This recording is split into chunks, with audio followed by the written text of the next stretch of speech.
தகுதியுள்ள ஒருவரின் பெயர் கூட வாக்காளர் பட்டியலிலிருந்து விடுபட்டு விடக்கூடாது.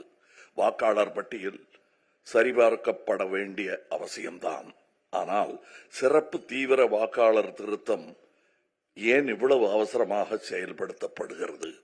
இந்த அவசரத்தினால்தான் பீகாரில் 65 லட்சம் வாக்காளர்களின் பெயர்கள் பட்டியலிலிருந்து நீக்கப்பட்டு அவர்கள் வாக்களிக்கும் உரிமையை இழந்துள்ளார்கள்.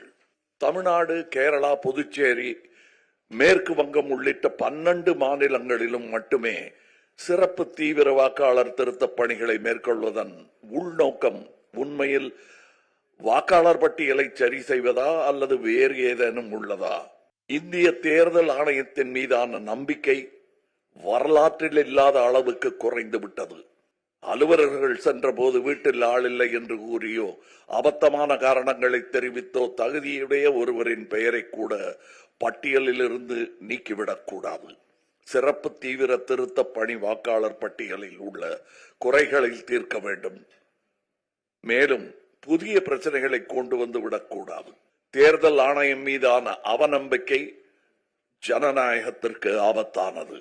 நடுநிலைமையுடன் செயல்படுகிறோம் என்பதை நிரூபிக்கும் பொறுப்பு தேர்தல் ஆணையத்திற்கு உள்ளது.